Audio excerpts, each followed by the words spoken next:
Hola a todos amigos del canal, espero que estén muy bien, les mando un gran saludo. Hago este video para dejarles un regalo, ¿vale? Les hice una traducción de un panfleto, de un escrito de Lysander Spooner. El trabajo se llama Ley Natural o la Ciencia de la Justicia, así que lo voy a dejar a su disposición, se los voy a subir a Google Drives, creo, así que ahí pueden bajarlo, leerlo, compartirlo, etcétera. Y espero que puedan dejarme un comentario luego de leerlo. No es tan largo, son alrededor de 23 páginas. Pretendo hacer más de otros autores, así que eso, espero que lo disfruten. Y en lo que queda del video vamos a ver un poco quién era Lysander Spooner, quién fue Lysander Spooner y cuáles fueron sus contribuciones en realidad a el mundo de las ideas de la libertad, ¿vale? Así que vamos a eso. Bueno, Lysander Spooner fue un abolicionista, abogado y teórico político estadounidense. Fue más conocido por sus ideas libertarias y voluntaristas que tuvieron una influencia significativa en los debates políticos y sociales de su época, en el siglo XIX. Nació en Athol, Massachusetts, en 1808. Recibió una educación bastante limitada, pero fue un ávido lector y autodidacta en varios temas como el derecho, la filosofía y la economía. Comenzó su carrera como abogado, en el cual tuvo bastante renombre, ya que era muy hábil en defender a sus clientes. Una de las principales ideas que desarrolló y promovió Spooner fue el concepto de ley natural, ¿okay? El panfleto que les estoy compartiendo. La ley natural sostiene que existen ciertos derechos y principios fundamentales que son inherentes a la naturaleza humana y que son independientes de las leyes o costumbres de cualquier sociedad. Spooner argumentaba que estos derechos naturales incluían el derecho a la vida, a la libertad y a la propiedad, y que además estaban protegidos por una ley que es superior a las leyes de los gobiernos. Como sabemos, las leyes de los gobiernos son simplemente opiniones de este grupo de personas y no representan ningún peso, no tienen ningún peso científico. Son simplemente opiniones, como las que puedes tener tú o como las que puedo tener yo. Fue influenciado por las ideas de filósofos liberales clásicos como John Locke y John Stuart Mill, ambos de mucha importancia en esta corriente de pensamiento. Ellos defendían la importancia de la libertad individual y la protección de los derechos individuales. Estuvo involucrado en el movimiento abolicionista que buscaba acabar con la esclavitud en los Estados Unidos. Spooner argumentaba que la esclavitud era una violación de la ley natural y de los derechos humanos. Su postura abolicionista obviamente le trajo problemas con el establishment político de la época. Fue considerado un personaje muy controvertido por sus ideas.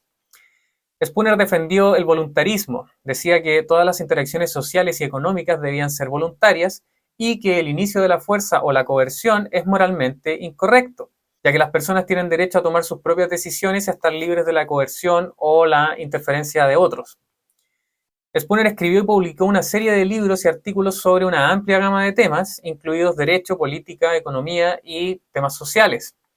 Sus obras más notables fueron La ley natural, La inconstitucionalidad de la esclavitud y, sin traición, la constitución de la no autoridad. En otras obras defendió la importancia de la libertad individual y la responsabilidad personal, de lo que tanto hablamos acá en el canal, y criticó el uso de la coerción estatal para lograr objetivos sociales y o políticos.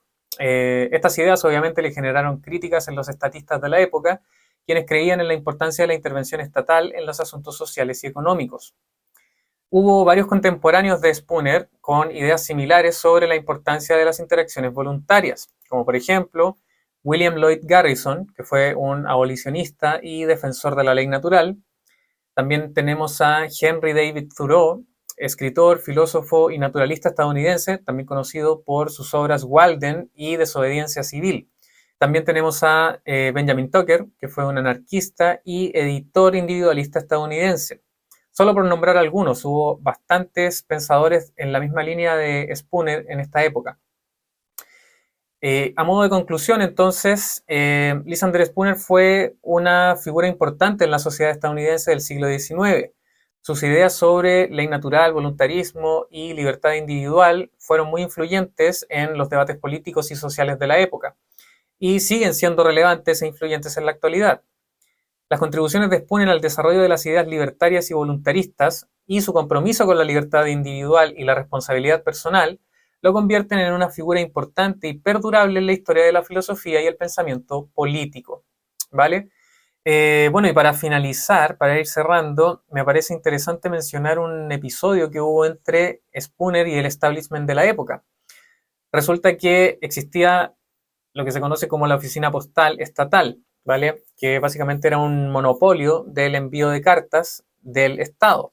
Era un sistema subsidiado por el gobierno y como había tanta corrupción en la época, qué cosa más rara, y en pagarle al personal, esto resultaba en un servicio bastante caro, ¿vale? Estamos hablando de 18 centavos con 75 costaba mandar una carta de Baltimore a Nueva York y esto representaba un cuarto del sueldo diario de un trabajador. O sea, imagínate, si querías enviar una carta tenías que gastar un cuarto de lo que ganaste en un día de trabajo. Era muy caro, por lo tanto, Spooner, ante esta injusticia y al ver este monopolio, decidió poner su propia oficina de correos a un valor mucho más bajo, lo cual fue furor, ¿vale? De hecho, defendió su negocio en una carta pública. Resulta que habían otras formas de mandar correos de forma clandestina, pero Spooner quiso hacerlo de forma pública. Y para eso hizo un panfleto en el 1844 llamado La inconstitucionalidad de las leyes del Congreso, prohibiendo el correo privado. En este panfleto argumentó que, aunque la Constitución le otorgaba al Congreso el poder de establecer oficinas postales y caminos postales, esto le otorgaba al Congreso solamente la autoridad para crear un servicio postal, no para prohibir la competencia o que se generaran otras formas de enviar correos, ¿vale? Y bueno, cuento corto, el Congreso pasó unas leyes y se hicieron investigaciones y básicamente le cerraron el negocio a Spooner. De hecho, estuvo preso un tiempo. Pero todo esto llevó a que en el Congreso los politiquillos se dieran cuenta que el servicio postal estatal era muy caro y que debían reducir el valor del servicio. Y esto finalmente llevó a que se redujera casi en un 75% el envío de cartas. Por lo tanto, si bien otros activistas habían tratado de bajar los precios postales con políticas o con debates, etc., Spooner lo hizo de una forma mucho más controversial y poco ortodoxa, ¿cierto? Así que ese fue uno de los legados que dejó Spooner. Así que bueno, espero que hayan disfrutado esta pequeña presentación. Ustedes pueden investigar obviamente más a este autor. Y nada, lean por favor el panfleto que les estoy dejando, me dejan un comentario y espero que lo disfruten. Así que eso sería todo, nos vemos.